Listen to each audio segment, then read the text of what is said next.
Okay, I'm gonna jump right into the information for Bandsaw Mill Part 3 because I have a lot of ground to cover in this one. It was 5 hours of footage to go through for this, but don't worry, I did condense that down into a more manageable size for you. So let's get into it. Now, at the end of Part 2, you watched us move the mill outside to its final resting spot. No, we didn't move it back in. If you see it back inside, the footage was taken before we moved it out, of course. A lot of times we would be working to move forward whatever was immediately up next. And sometimes that task could keep all 4 of us busy, either working together or divided up, but other times 1 or 2 of us were left with nothing to do. To stay busy though, we would keep other things on the list moving forward. Whoever was free would hop on some of the other parts that would be added in later on. And the saw head beam was a great go-to item for this, as it not only gets holes cut and tapped on all 4 sides, but also lots of parts needed to be fabricated together to be bolted or welded onto it. After knocking out the easy stuff, we moved on to the more time-consuming holes, such as the mounting plates for the drive and idle shafts.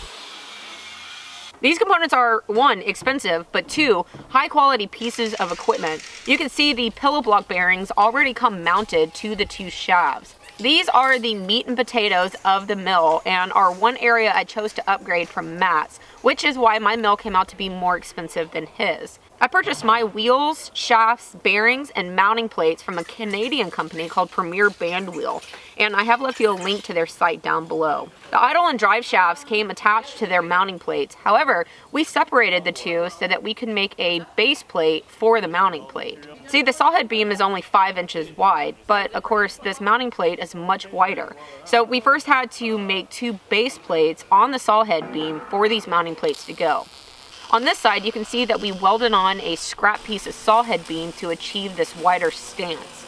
Then we could put our base plate on top and weld it down as well.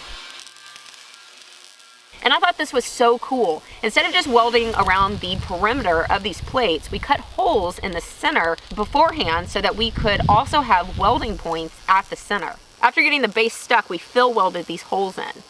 Johnny and I teamed up on these, mostly to get a cool shot of us welding together. I think that's a success.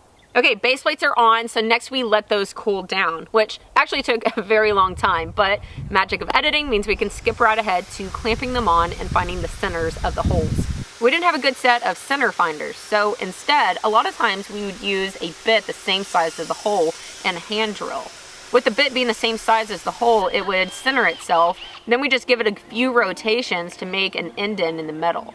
This small mark then gave us a location on where to place a smaller bit to actually start drilling the hole so that it was center, but the small indent also prevents the bit from walking around as you're getting the hole started. Next we got into a system where we used a magnetic drill. We borrowed this one from a friend, and man alive does it make life easier when drilling through metal.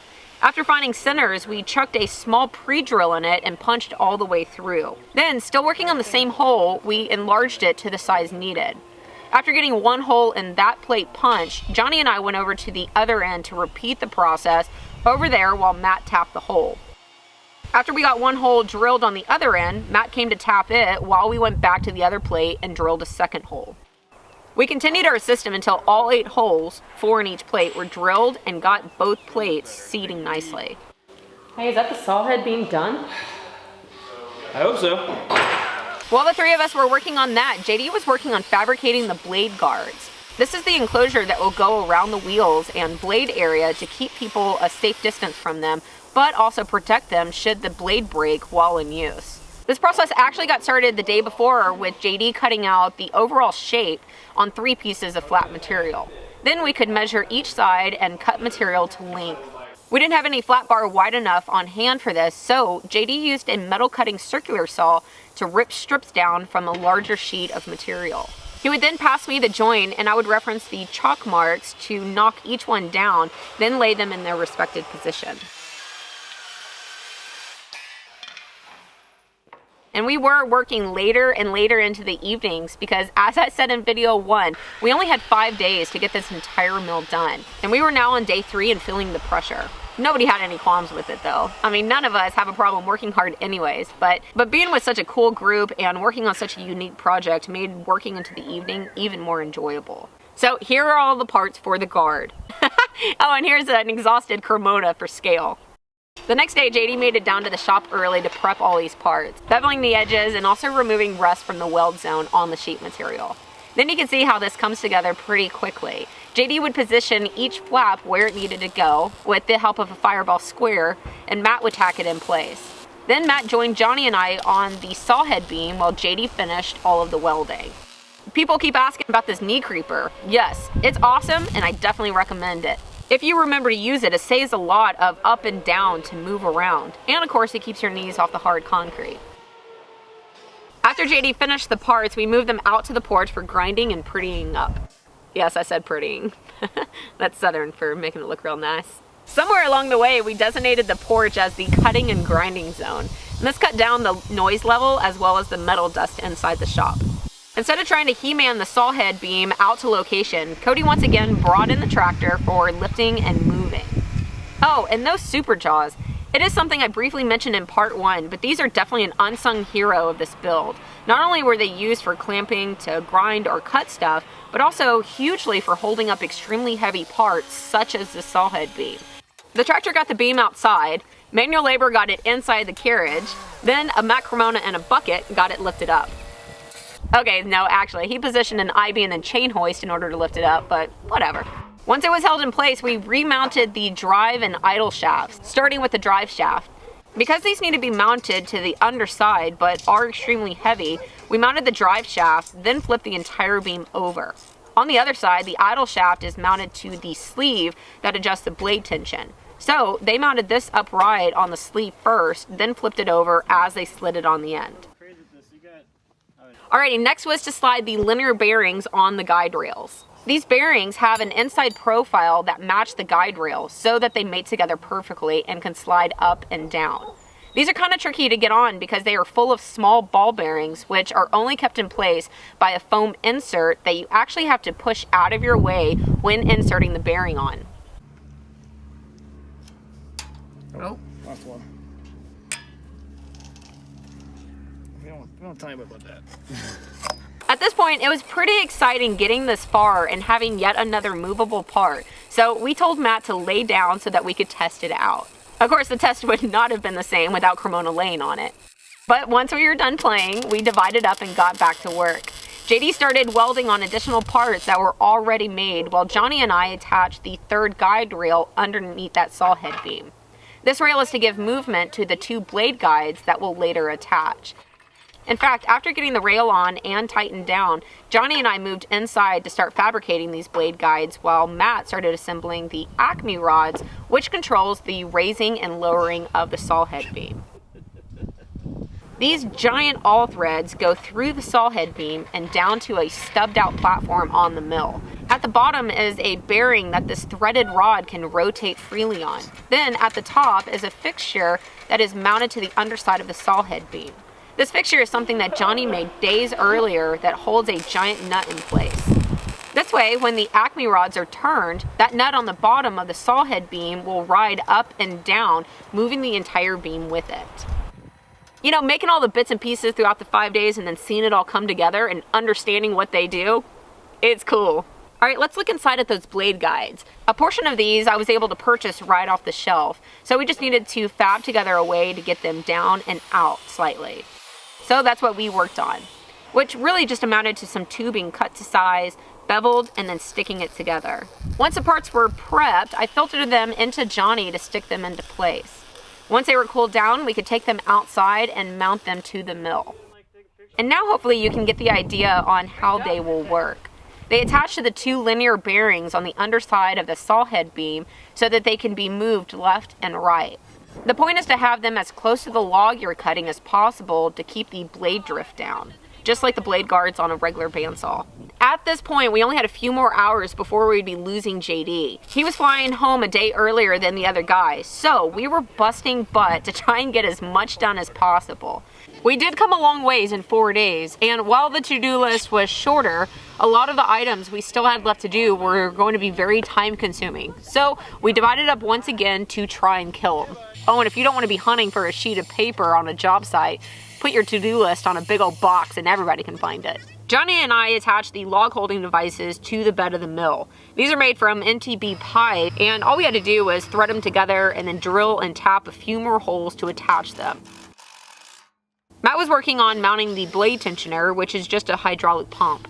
As you can see, as he increases the pressure, a foot is pushed out and hits against a lip on the removable sleeve we made in the last video. Once a wheel and blade are mounted to that idle shaft, the tension will in turn be increased. Then JD over there was fabricating a standoff to attach a motor mount to. Now, a lot of you have been asking if this will be gas or electric, and I went the same route as Matt and did a 10 horsepower electric motor. This is a 3-phase motor, but I only have single phase available. With that, I'm using a VFD, a variable frequency drive, to run the motor. One of the evening time tasks as we were having a cold beverage and hanging out was Matt hooking up the VFD to the motor to make sure that they talked to one another and worked.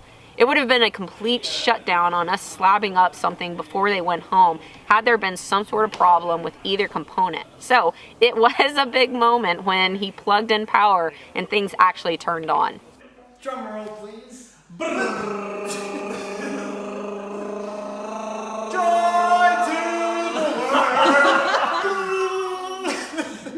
It's on! It's on! It's fanning! There's air! Oh my god, it worked. That, my friends, is the VFD turning on and then the VFD turning the motor on. So, all is well.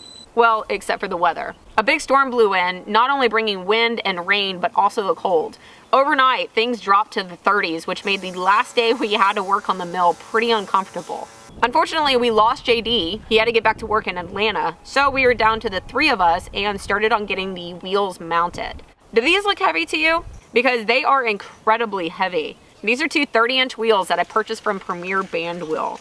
They were machined, ground, polished, then balanced, then crated up and shipped all the way across the country to me. We had to use the shop crane to lift them up. Then I used a degreaser, which carb cleaner, to remove the waxy protective coating that came on the outside surfaces.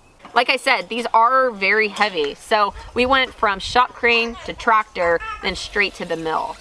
And this took a lot of slow moving and finessing, and a lot of making sure you don't have fingers in a squishable place. But to be honest, it went off without a hitch.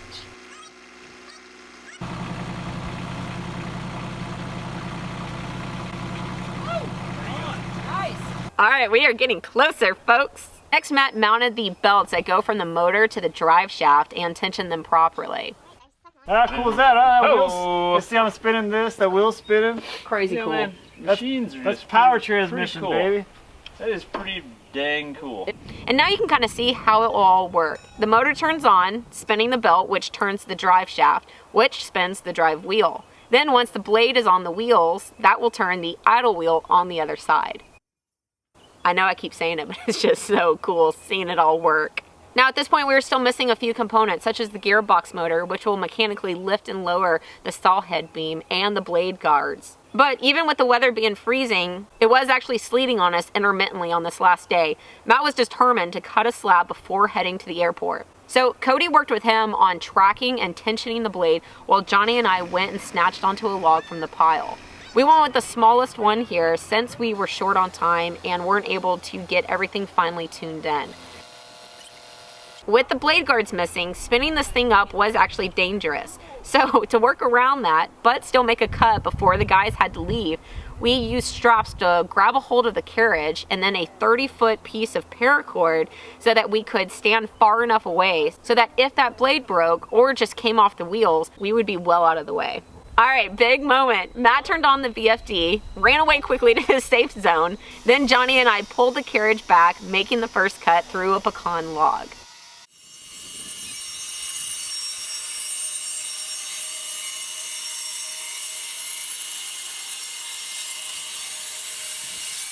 Where's your bucket, bud? Bugs!